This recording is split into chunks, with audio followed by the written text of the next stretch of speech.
My brother-in-law installed tracking on my 16-year-old daughter's phone, and then he tried to box us in inside a mall parking garage, like we weren't people, just a family issue he had the right to solve with force. And the grossest part? Not that he did it. The grossest part was my husband calling me paranoid at first. Because if danger walks into your house with a smile, the words "we're family" and a pie for dessert, then it's not danger, right? It's just a rough patch.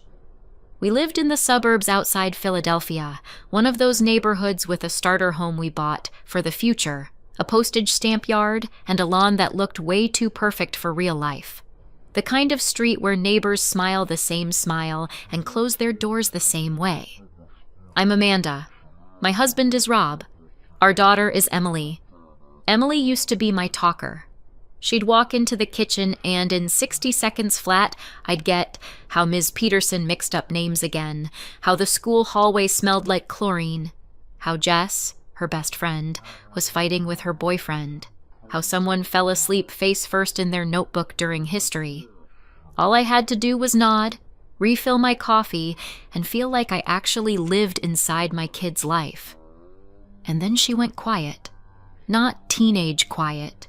Not, I'm mad at the universe quiet. Different. Her silence got heavy, dense, the kind that sits in the air and makes your skin itch. One morning I saw her in the kitchen, hair thrown up in a messy tie, eyes not quite on me, dark circles so bad I wanted to blame the school system, society, and capitalism just for variety. She grabbed a piece of toast and stared at it like the toast had personally offended her. "Did you sleep okay?" I asked. "Yeah." Too fast. Too flat. She glanced at her phone and I saw her cheek twitch. 1 second, then gone. But I noticed that second. What's going on?" "Nothing, Mom. I'm late. PE first period." She snatched her backpack and slipped out the door, and I stood there with my half-drunk coffee and that awful feeling like somebody left a window open in your brain and a cold draft is crawling straight through your nerves. A couple days later, Ms. Karen Peterson called, the teacher who had Emily in homeroom. "I don't want to scare you," she said, "but Emily's changed. Her grades dropped fast, she's missing assignments, she sits by herself. I tried to talk to her and she shuts down. I just think you should know." Those calls are the worst because nobody says the scary part out loud. They say changed, shuts down, I think. And what you hear is, your kid is sinking and you haven't even noticed yet. I thanked her, hung up, and went looking for Rob. Rob came home exhausted, like always. He's a construction supervisor, hard hat, concrete, schedules, and a never-ending parade of the timeline moved. "Rob," I said, "the school called. Emily's having problems." He didn't even look up from his phone. "Amanda, she's a teenager. That's normal." Normal is locking herself in her room. Normal is flinching at notifications. "You're spiraling. She just wants space. Stop hovering." He said it like teenagers were an IKEA manual. Step 1, don't touch it. Step 2, wait. Step 3, it'll fix itself. "I'm not hovering," I snapped. "I can feel something's wrong." "You can feel everything," he cut in. "You're sensitive." He said sensitive, like it was a diagnosis that let him opt out of reality. Because if the problem is me, he doesn't have to look the truth in the face. And right around then, Tyler started showing up at our house. Rob's younger brother, freshly divorced. He's having a hard time. He needs support. He's family. Tyler was the kind of man who could look wounded on command, just wounded enough to get sympathy. Sad eyes, soft voice, tragic story, and always, too much presence. At first he stopped by for coffee, then he stayed for dinner. Then he developed this cute little habit of showing up without warning. One day, I walked into the kitchen and saw an open bottle of bourbon on the table. My bourbon, the one I kept for a special occasion, because sometimes grown adults want to pretend they're in control of their lives. "Oh, hey, Amanda," Tyler smiled. "Rob said you wouldn't mind." Of course. I'm a woman. I'm automatically fine with things I wasn't asked about. Rob came in behind him, cheerful. "Tyler needs a distraction," he said. "We're not monsters." There it was. If you object, you're a monster. Emily came downstairs for dinner, saw Tyler, and froze in the doorway. Her whole body went tight enough that even I could see it. "Hi," she said quietly. "Hey, sweetheart," Tyler replied, way too warmly. "How's school?" Emily didn't answer. She sat, picked up her fork, like she was giving herself an order. Just survive this evening. "Put your phone away," Rob said. "That's rude." Emily did it, and her face got even whiter. I watched her and thought, this isn't about manners. This is about safety. And Rob was the guy asking you to close a window while the house is on fire. That night, I went upstairs to check on Emily. I tried the doorknob. Locked. I knocked. "Em? Everything okay?" A pause. "Yeah. Night, Mom." I stood in the hallway trying to talk myself into teenage phase. But a mother's instinct is not hygienic. You can't switch it off. And the thought that came next made me want to bleach my brain. Emily isn't locking the door because of me. Emily is locking the door because of someone in this house. Tyler became part of our daily life so fast it was like he had a key. And honestly, I wouldn't have been shocked if he did. He brought groceries on his way. He took out the trash. He talked about how Sarah, his ex, ruined his life. And every story ended the exact same way, like a chorus in a bad song. "You're my only family." Rob melted every time.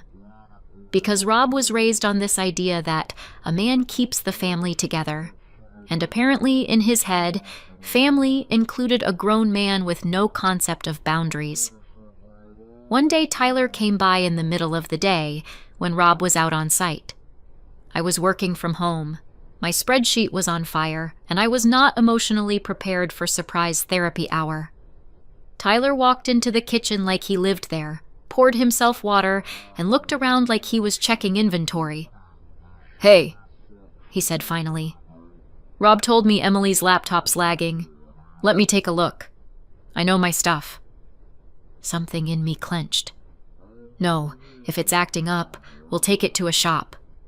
He smiled. "That's money down the drain. I'm not some stranger. I'll do it for free. Family." And that's where the American horror movie starts, the one they turn into a streaming documentary. Because family is the most dangerous currency on earth. You pay with your safety and you never get change back. I called Rob, hoping he'd say no. Rob said, "Sure, let him look. He knows tech." So I handed Tyler Emily's laptop. Because sometimes the scariest person in the family isn't the one who shows up. It's the one who opens the door and says, "It's fine." After that, Emily got quieter. And every time her phone buzzed, her fingers twitched. I tried to catch a moment when Tyler wasn't hovering. He had this sick, perfect timing. He appeared exactly when I needed to talk to my kid. One morning I saw Emily on the stairs. She was gripping her phone like it might bite. "Emily, look at me." She lifted her eyes, and I saw something that breaks adults. Contained fear. "Mom, I'm fine," she said automatically. "No, you're not. You're locking your door. You're not eating. You flinch at messages. I'm not going to pretend this is a phase. Tell me what's happening." She inhaled. Her lips trembled. And then the front door opened. "Good morning," Tyler called, bright and cheerful. "Oh, you're both home. Perfect." Emily took a step back like someone shoved her. I I'm going upstairs, she whispered, and she vanished. Tyler watched her go, then turned to me. Tough age, he said. You just need patience. He said it like I was a clueless mom, and he was the wise expert on other people's kids. I snapped. Tyler, why are you here all the time, without calling, without warning? For 1 second, his face went cold. Then the smile snapped back into place. Amanda, do you really think I'm in the way? I'm just trying to help. Rob's stressed. Emily's stressed. I can tell. I want things to be calm for you guys. Calm. He said that word like calm was something he would grant us if we behaved. Later, I tried Rob again. Rob, your brother is acting weird. Emily is scared of him. Rob sighed like I'd suggested we adopt a llama. Amanda, Emily just hates when adults interfere. Tyler's trying to connect. He's a good guy. A good guy doesn't show up uninvited and look at our daughter like she owes him something. Rob frowned. You're reaching. He's my brother. He's not okay right now. And what about Emily, Rob? Is she okay? He went quiet, and I realized it was easier for him to pity a grown man than admit something terrifying was happening to his daughter, because admitting it meant acting. Acting meant conflict. Conflict meant facing the fact that family isn't always a holy word. One evening, I heard Emily's voice through her door, quiet, shaky. She was on the phone. Jess, I can't. She whispered. I'm scared. No, I can't tell my dad. He won't believe me. He'll say I'm being dramatic. My throat tightened. I knocked. Emily? Silence. Em, open up. It's me. The lock clicked. The door cracked open. Emily stood there, phone hidden behind her back, eyes red. Mom, please, don't make me talk, she whispered. I could have done the right thing, gentle, calm, no pressure. But rage rose up in me. I'm not making you, I said. I'm asking, because I'm your mom, and I'm watching you disappear right in front of me. She trembled. I don't want Dad to hate you because of me. That line hit like a fist to the ribs, because it was possible, because it had already existed in our house, just wearing different words. I sat down beside her and took her hand. Emily, if someone is hurting you, it's not because of you. It's because of them. And Dad, he can be wrong, but he has to hear the truth. She opened her mouth to say more, and then Tyler's voice floated up from downstairs. Emily, come down here. I brought your favorite snacks. Emily flinched, and I knew it. This wasn't a rough patch. We had a predator in our home. We'd been promising to shop for her homecoming dress forever. We postponed twice. Every time Emily said, "It's fine, later." But I could tell she was clinging to that day like a tiny breath of normal. Saturday morning, I said, "Today, just you and me." Emily nodded too fast, like she was afraid I'd change my mind. We picked a big mall, the kind where you can buy everything in one trip and where crowds make you feel invisible. I told myself, with people around, she'll feel safer. Naive of me. There was no parking outside, so I drove into the garage. A concrete maze where every footstep echoes and the lighting makes everybody look gray. Emily sat with her phone in her hands, eyes darting over mirrors and lanes. You sure you want this place? I asked. Yeah, she said. It's okay. Her okay had become code for I'm holding it together with duct tape. Inside, under bright lights and noise, she actually loosened up. We even smiled. We ate fries in the food court, and for the first time in weeks, she told me something about school, short but real. I almost believed we were okay. Almost. Then she froze. Mom. Her voice went small. I thought I saw...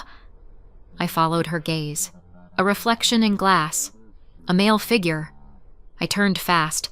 People, bags, noise. No one familiar. It was nothing, I said, way too confidently. He's at home. I said it like confidence could replace safety. Mistake number 1,000.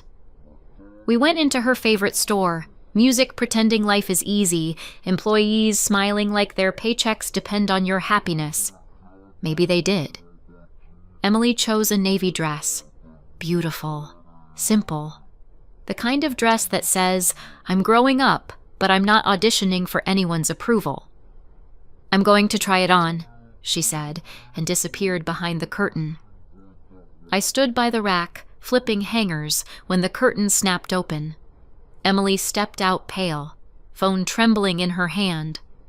Mom? I looked at the screen. A message from Tyler. Navy blue looks amazing on you. Very elegant. Something inside me clicked off. The lights went out. Cold clarity moved in. We're leaving, I said. But the dress. We'll buy it. Now. Go. I barely remember paying. I just remember gripping her hand and pulling her through the crowd like the crowd might turn into water and drown us. Elevator down, parking level, concrete air. And then Emily said, Mom, turn your phone off. Right now. Mine too. What? Please, turn it off. He'll find us. I shut mine down. Emily killed hers too, hands shaking, screen going black. Quiet for 1 second, like we'd slammed a door on something. It was probably too late though. If he already had our last ping, the damage was done. We reached the car and Emily finally spoke.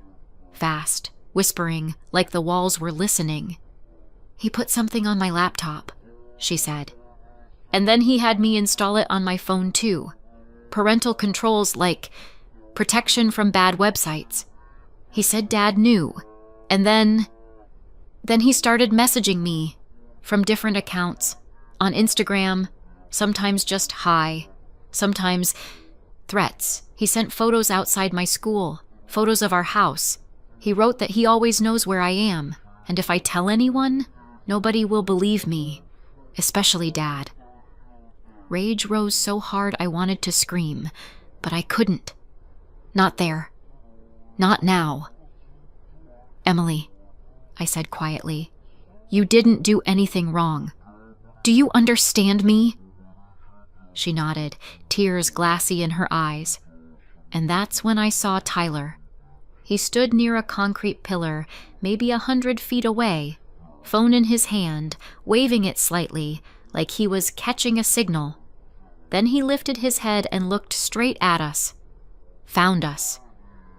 He walked toward the car slowly, calmly, confident, like a man who's always been given what he wants. Mom, Emily whispered. Please. I started the engine. The sound bounced off the concrete. Tyler sped up. I locked the doors.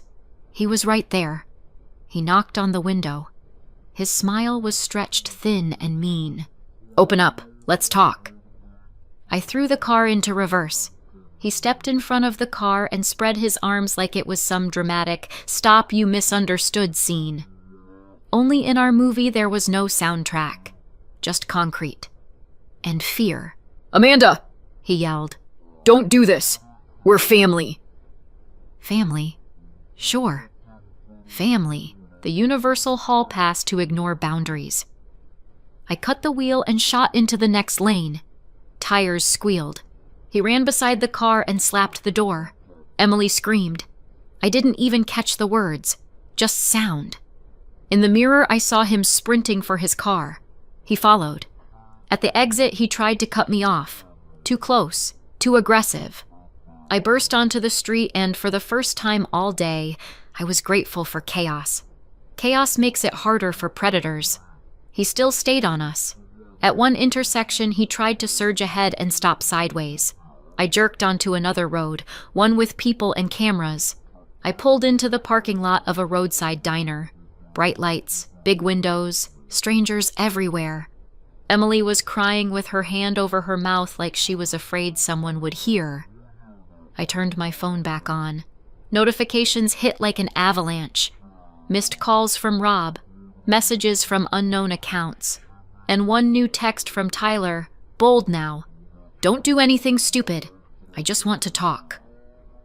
I dialed 911. I kept my voice calm because panic doesn't help, and dispatch needs facts. Stalking, threats, a vehicle chase, attempted blocking, a minor involved, suspected digital tracking. Then I called Rob. "Where are you?" he demanded immediately. "Tyler called. He said you two had a fight." I inhaled. "Rob, your brother is stalking Emily. He's tracking her. He installed something. He chased us. Tried to box us in. I called the police." A pause. Heavy. Sticky. "Amanda, maybe you misunderstood," Rob said. "Tyler, he's just worried." I started shaking. "Rob, do you hear yourself? Worried is crying on a couch. Worried is not texting 'Navy looks great on you' while standing outside the fitting room." Silence. "Emily will tell you everything," I said. "If you give her a chance and don't jump to defending family." I heard him swallow. "I'm coming," he said. "Text me the address." When Rob arrived, he looked into the car and saw Emily's face, and I watched his world crack. He opened the passenger door, dropped to a crouch, and hugged his daughter.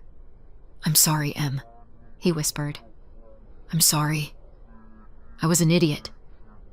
Sometimes, "I'm sorry" sounds like a person waking up. I just wish it didn't take a nightmare.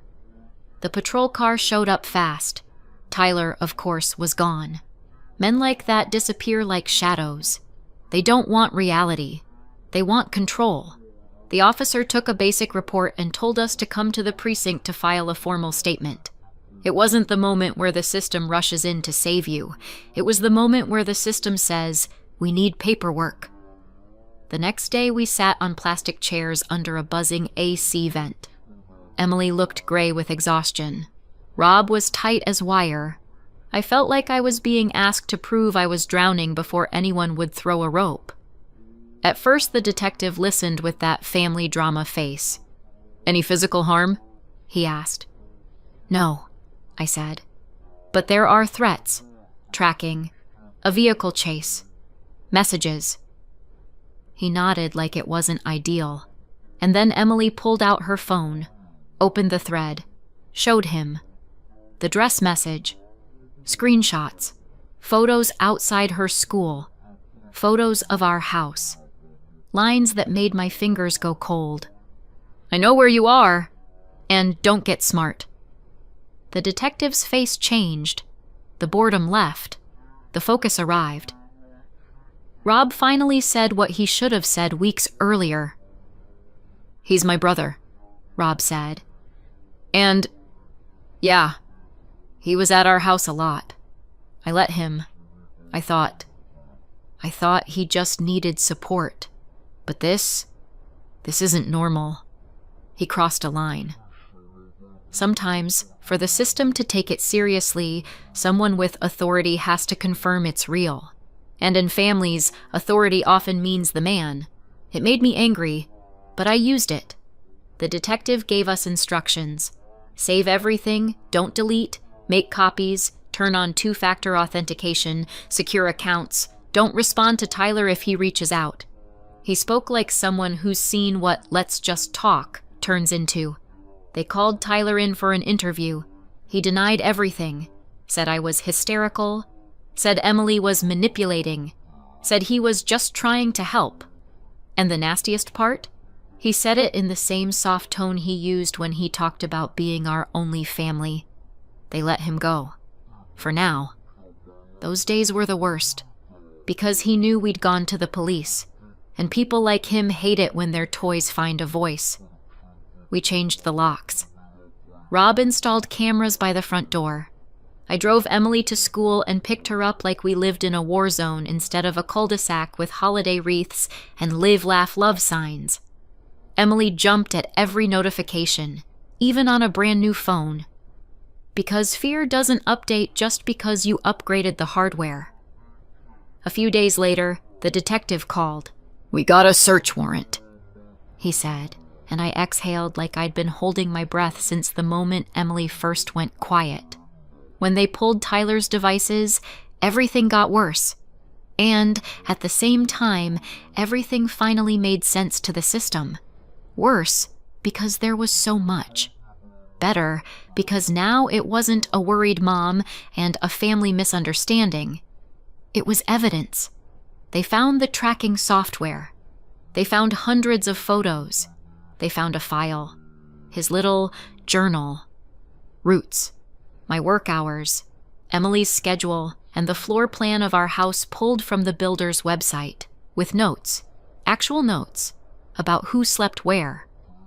I sat at my kitchen table staring at that list and realized, if we'd waited another month... No, I'm not even finishing that thought. That's when Tyler got arrested for real. The court issued an emergency no-contact order, not please don't, not let's be civil, a real, enforceable, stay away and shut up. No, I was just driving by. No, I just wanted to talk. No, but we're family. Rob looked like someone had smashed his entire identity and handed it back in pieces. He met with attorneys, answered questions, signed paperwork, and every night he came home quieter, older, more hollow. One night he sat on the edge of our bed and said, "I let him in. I actually let him in." And I didn't rush to comfort him. Not because I'm cruel, because sometimes a person needs to feel the weight of what they did so they never do it again. A week later, I booked family therapy with Dr. Julia Bennett. Rob tried to resist. "We can handle this ourselves." "We already handled it ourselves," I told him. "All the way to tracking and a car chase. Now we handle it like adults." The first session was awful. I talked about fear and rage. Emily stared at the carpet like the carpet was safer than any adult in the room, and then Rob said, staring at his hands, "I called Amanda paranoid, and she saw it. She saw it early. I just wanted it to be simple. I wanted it to be a family issue that blows over. Because if I admit my brother is dangerous, that means I've been wrong for a long time." Dr. Bennett's voice was calm, not gentle. Calm like a scalpel. "Being wrong isn't the danger," she said. "Staying wrong after you've seen the damage. That's the danger." Emily finally lifted her eyes. "I stayed quiet," she said softly, "because I thought Dad would believe Tyler. Dad always believed Tyler." Rob covered his face with his hands. And that wasn't the ending. That was the beginning. Spring in the suburbs smells like wet dirt and someone else's barbecue. We were driving, and Emily sat beside me, quiet, but not the scary kind of quiet. This was rebuilding. "How was your session?" I asked. "Okay," she said, and she smiled. "I'm learning how to say no without feeling guilty. Apparently it's a skill, not a personality trait." We all changed. The district attorney's office didn't do the whole primetime courtroom drama with a jury. The case moved through an agreement that mattered more than a spectacle. Tyler got a court-ordered psychiatric evaluation, mandatory treatment, strict supervision, and the no-contact order stayed in place. No closeness, no messages, no, "I miss you," no, "let's just talk." He moved to another city with distant relatives, and honestly, that distance was better than any version of justice I'd imagined. Rob sometimes texts from the grocery store. "Should I buy chicken I'll burn, or should I just grab charcoal and save time?" Emily laughs, and her laugh is the only victory I care about. We pulled up to that same mall, and I noticed my heart wasn't pounding. It was just beating, like it's supposed to. "Today, no garage," I said. "Obviously," Emily replied. I don't have to prove I'm brave by walking into traps. We got out, and she took my hand first. "Mom," she said quietly, "thank you for believing me. Right away. Well, almost right away. But you believed me." I swallowed. "I should have done it sooner," I admitted. "I should have ripped him out of our house the day I saw your face change around him." "You did rip him out," Emily said. "That's what matters." We walked inside. Bright lights, noise, normal life. And I kept thinking about the scariest part of all of this. Not the chase, not the tracking. The fact that my child stayed silent for months because she was sure her own father would say, "We're family first." And only after that, "I believe you." Now, the order is different. And that is the only thing in this story I'll call actual salvation. Thanks for spending your time with me. If you want more stories like this, hit subscribe and give this video a like. And don't be shy, leave a comment. Your support means a lot. Take care, and I'll catch you in the next one.